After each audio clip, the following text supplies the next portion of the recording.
Welcome to Lens of Leadership, our Ted Lasso rewatch podcast. Before we dive into this episode's leadership lessons, let's watch a quick recap.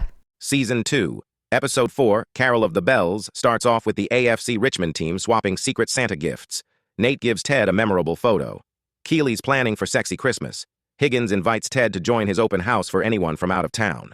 But Ted is planning a FaceTime Christmas with Henry. Sexy Christmas has to be postponed when Phoebe joins. FaceTime Christmas is a bust. Roy thinks Phoebe might be dying of bad breath. Higgins' house is filling up with guests.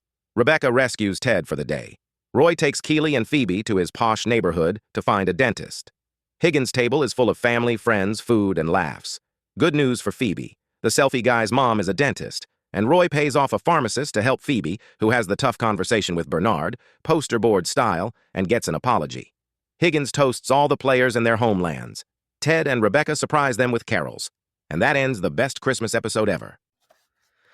Hi, everyone. I'm Nick Caniglio. And I'm Marnie Stockman, and this is Lens of Leadership, a Ted Lasso rewatch podcast. We're the authors of Lead It Like Lasso, a leadership book for life, your life. This podcast is an extension of many of the elements outlined in our book. We invite you to join us as we take a deep dive into each episode and explore the leadership principles as they play out in the series. And for today's episode, we're diving into Season 2, Episode 4, Carol of the Bells. We're excited to jump into a number of different topics with our special guest and special friend, Amy Wieland. Yay. We're so excited. We have known Amy for a long time. And as much as really any human that Nick and I know, Amy lives the Lasso way. She's a rock star in the education space. She started her career, like me, as a teacher. And went on to fill many other roles in the school district, instructional coach, curriculum specialist, and then moved to the private sector, became one of the most sought after leaders, sales leaders in the ed tech space. Amy's currently, and correct me if I'm wrong, VP of Sales at Education Advanced, an ed tech company that builds software for K-12 school districts that ultimately improve efficiency for educators, allowing them to dedicate more time to student needs. So how'd I do? Did we get that right? Yeah, you're hired. Spot on. That was great. Amy's front picture. hype folks. Yeah. Amy, welcome. Thanks for joining us. Well, it's so good to see both of you. So glad to be a part of this. Thank you. Yeah, you ready to get started? Yeah. All right, we're gonna start with 3 rapid fire questions. You know, we sometimes refer to them as biscuits with the boss. I love that. It's our icebreaker. So you ready? Yeah. All right, first one. Favorite Secret Santa gift, either given or received? Ooh.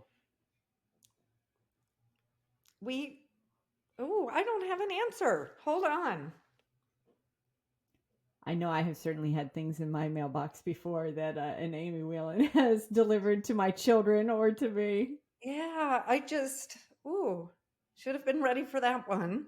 Can we do the other rapid fire and I will nurture We'll get that. Back to that one. We'll come back. You would think All right. that would be one of my easiest questions, but All right. So in this episode, we had Sexy Christmas, which was a new holiday tradition for Keeley and Roy, right? Yeah. What is your favorite holiday tradition?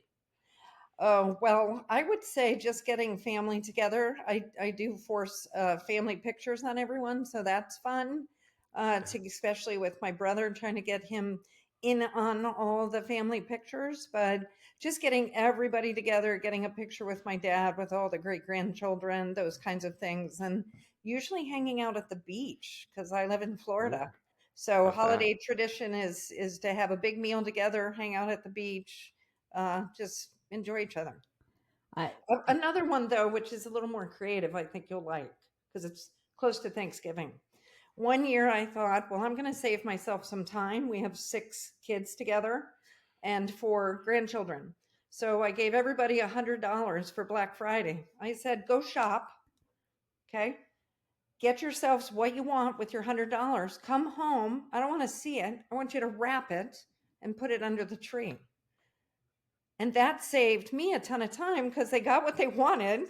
They spent some of their Christmas money and they even forgot what they bought themselves. So it was really, it's kind of a fun, we call it Black Friday surprise. So they do have to wrap it themselves. So not only did I save time shopping, I think it's very creative, save time wrapping.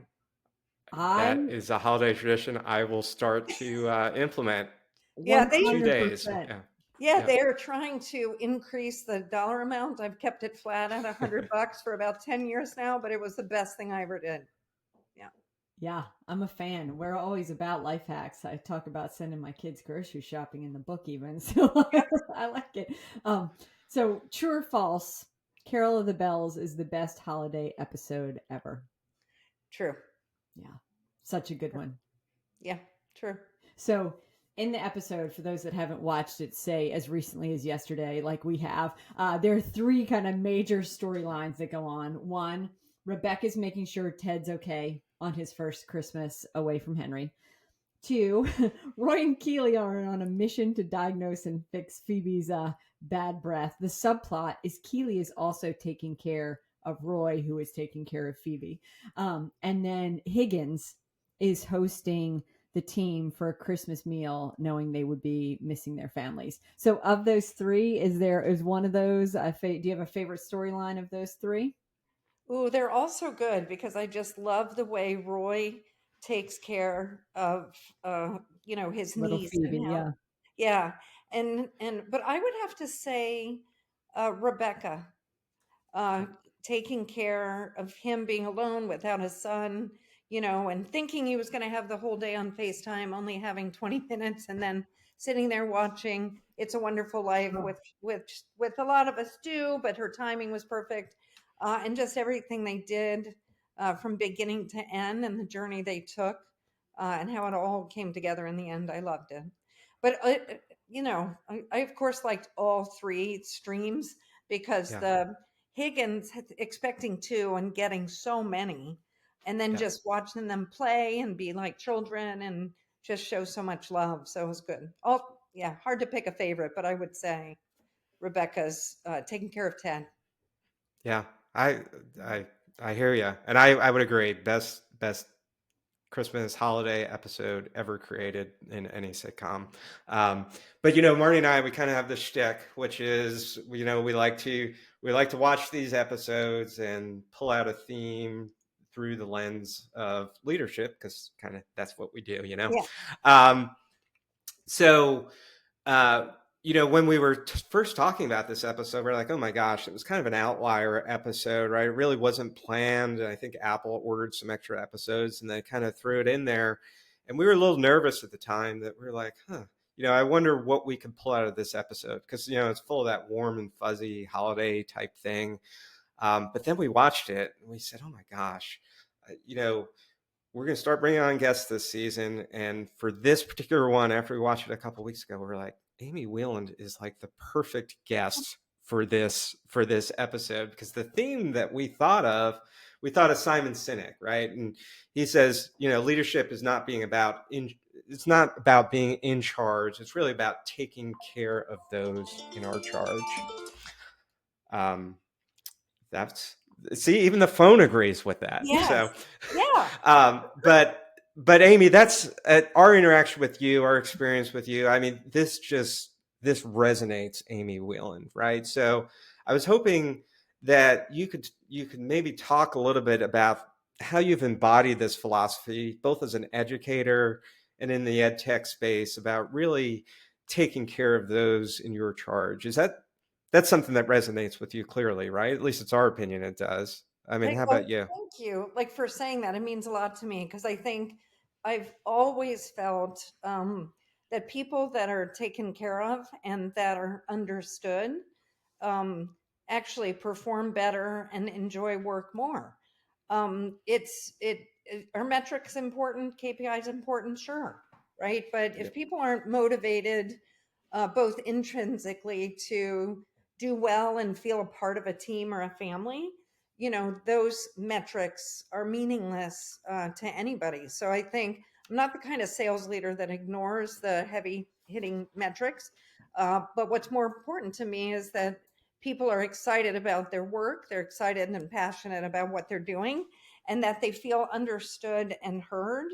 And I think that's part of why I enjoy working with people so much. So, I'm constantly sort of walking in other people's shoes and trying to be curious, not judgmental is one of my Yeah. favorite lines, because it's important. Don't jump to conclusions. I've certainly grown over the years where I might have been, in my younger years of management, a little more, quick to judge. And then I just started to realize if you ask a couple questions and understand motivation and understand how people tick, you actually work better together. People are happier. We're laughing and we're getting a lot done.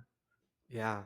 It's funny you say that. You talked about family, right? And there was one scene in this I mean, there's so many scenes in this episode that I love, but I remember at the very end when all the players were lined up in Higgins' house, right? And he did his toast. To the family we're born with, and to the family we make along the way, and most importantly, to Richmond!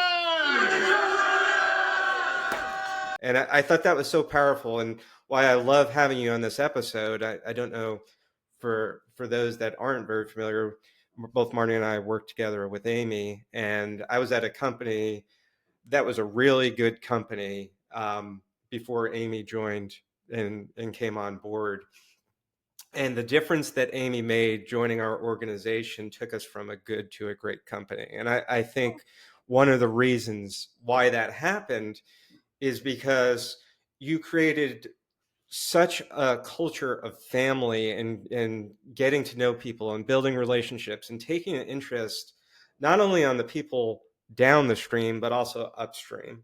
And that culture became contagious. And I think everything that you just said, thinking about things from everybody else's perspective, getting to know them, I've seen that success and work out firsthand, and you do it really well. So Well, I guess thank that's you. pretty big kudos. Yeah. Thank you. That's amazing. You did bring tears. I don't know if that was your goal, but thank you. That is absolutely, we're checking the box because that is one of our goals. We try to make our guests cry if possible. Yeah. So, I mean, I've worked for you and with you, and I can attest to that for sure. We have all kinds of experiences, some of which we won't repeat on the air, some of which we will. Yes. Some bonding is odder than others, we'll say. Yeah. But I know what you're thinking of. I was like, now I know you know what I'm thinking of. Yeah. So Higgins is really being intentional with the toast. So Nick's talking about him at the end of the table. And one thing that I think is really important in that was, first, he welcomed everybody in. Everybody brought food from their homeland.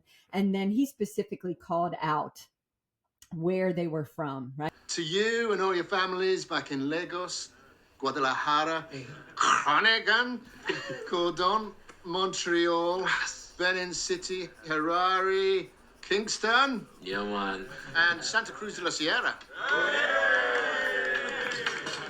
Oh, from Lagos, from here, there, and everywhere. And everybody was smiling and really appreciated that he had made that connection.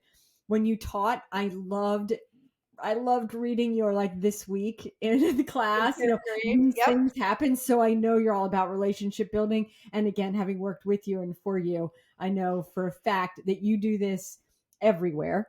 So what advice would you have for a leader who's looking to build strong relationships with folks and with their teams, especially in a high pressured environment? Because I will add to what you said, you 100% hit/crush the KPIs in a way that still makes folks feel like family, right? I mean, I've worked for some gross leaders. You're not on that list, right? And you killed all of the goals along the way. So what advice for leaders that need that balance? That's a great question. I would say when you started to ask that, the first thing that came to mind was being authentic.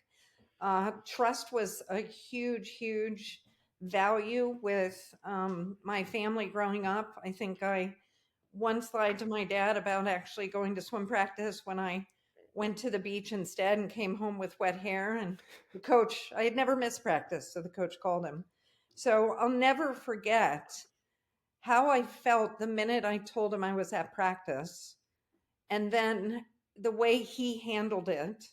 And trust was ingrained. I was probably 9-10 years old. And not that trust didn't matter prior to that, but it was just this amazing feeling about being truthful, ethical, saying the news the good news, the bad news, when so having integrity about it.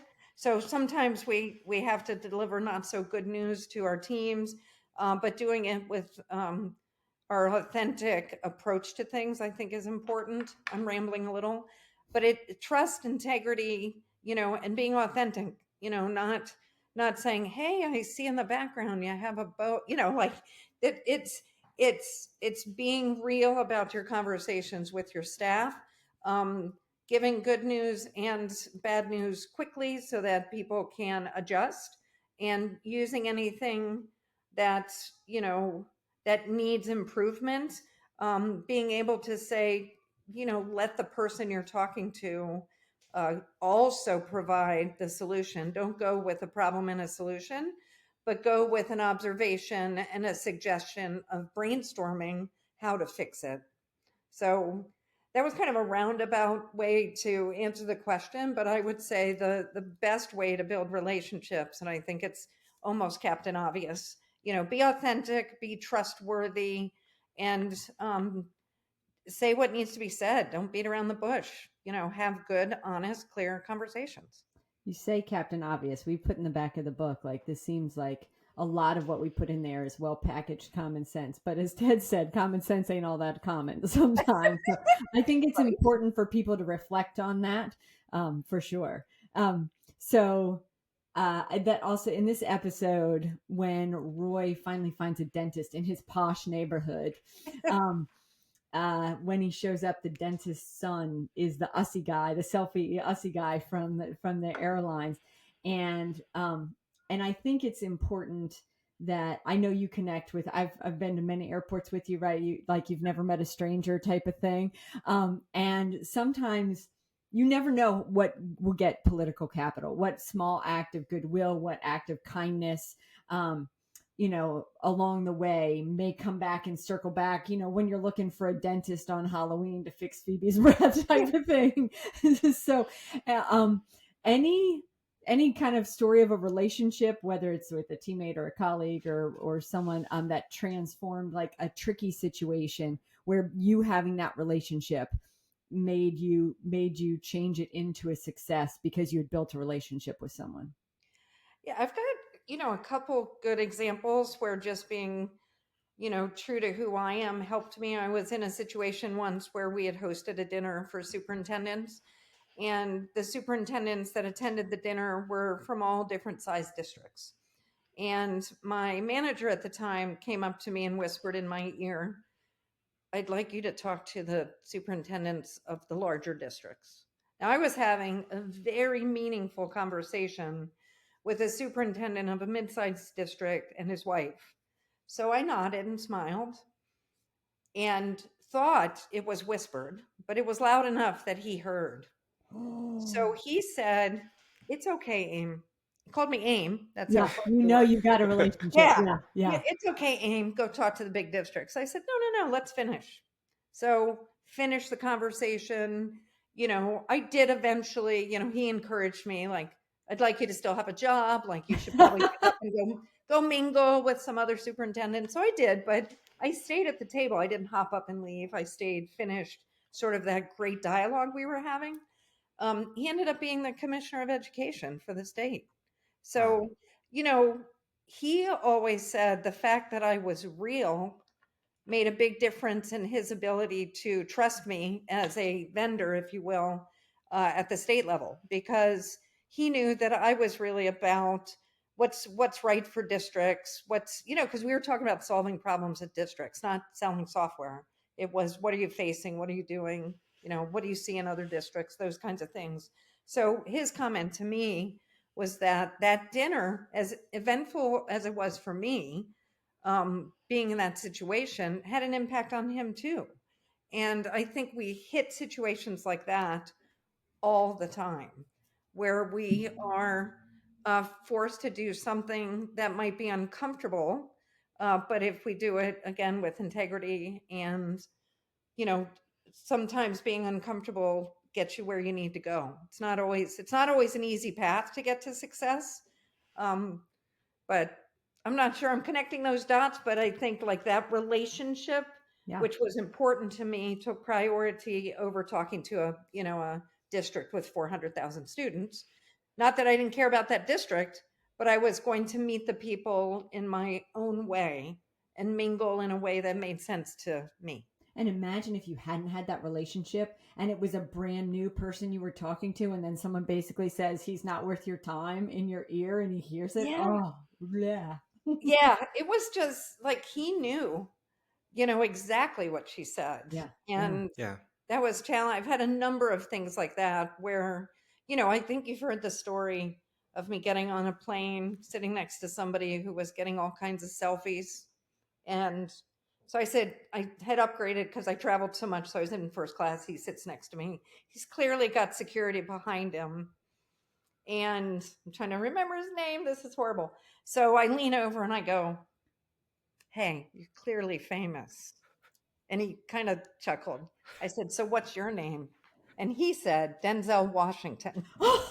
And I said, "No, you're not." Like super quick. So we chat a little bit about that. We're laughing. It ended up being the Attorney General, Eric Holder.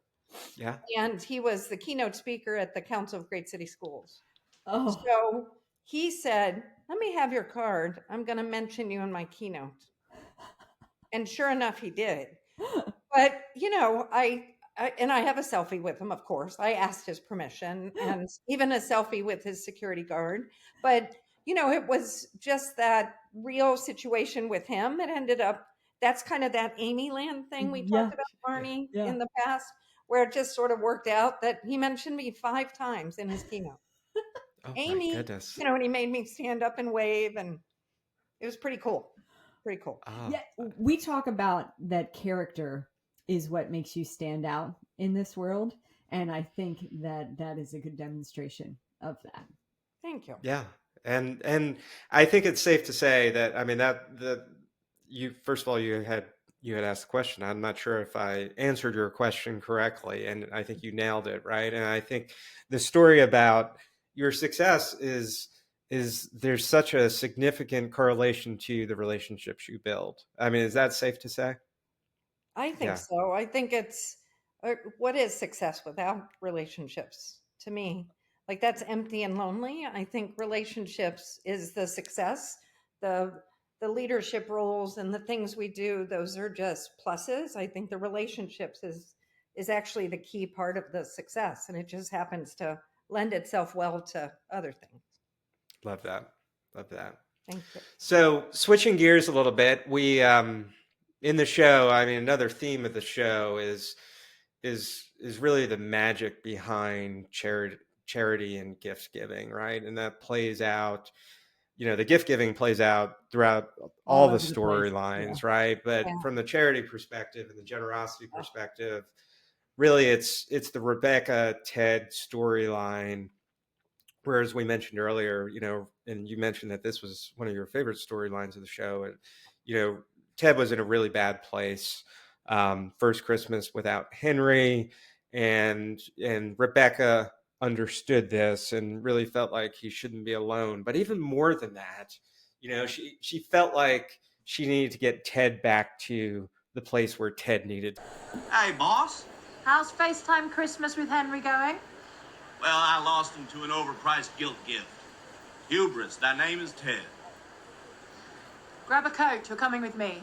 To be, right, which is helping others, giving to others, and she took him on this tour, and they acted as elves, right, Santa's helpers, delivering gifts, and it was really awesome. But it really made us think about the whole notion of generosity. And I'm curious, have you ever witnessed or been part of a moment where an act of generosity or care had a transformative impact within a school or a business environment or anything that you've kind of worked in? Does that resonate with you?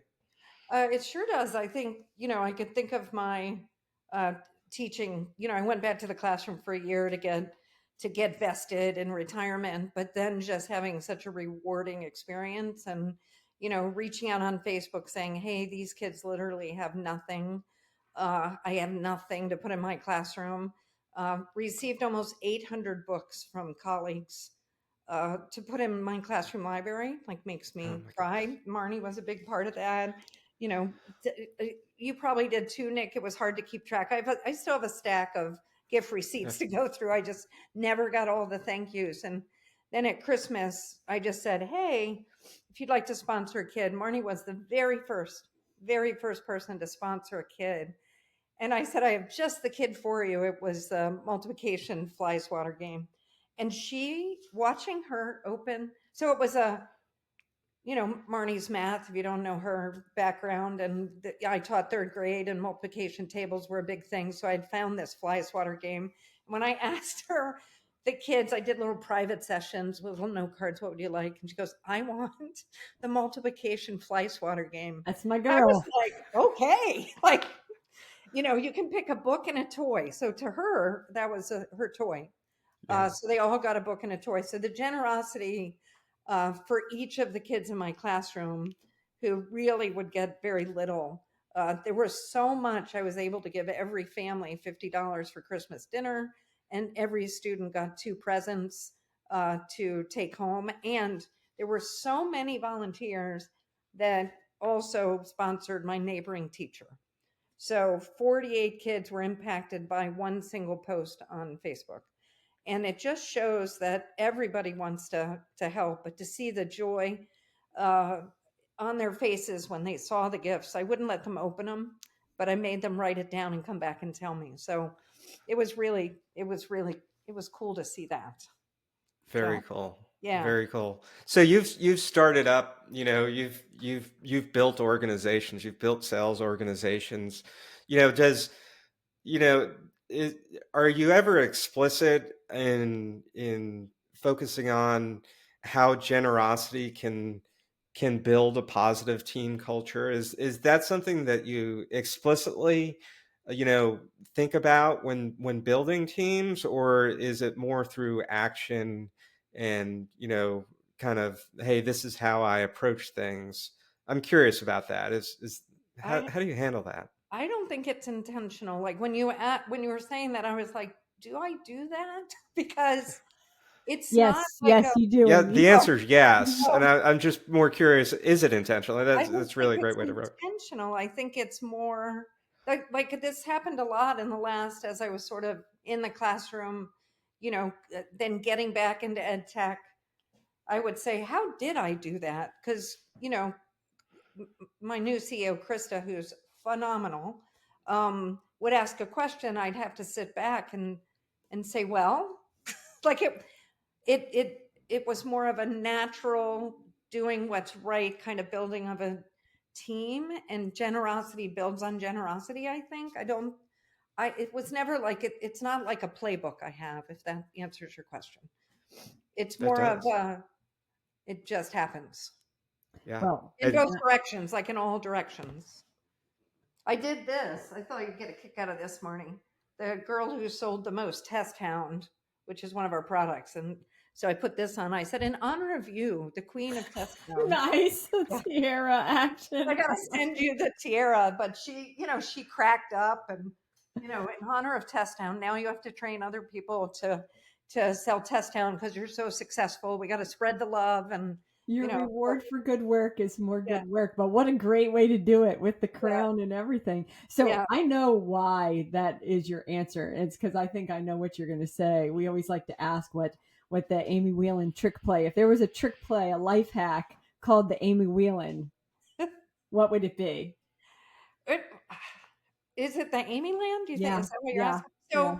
I have always had a positive attitude. It's just sort of who I am. I get through illnesses. I defy odds. I'm not supposed to walk. I walk just fine.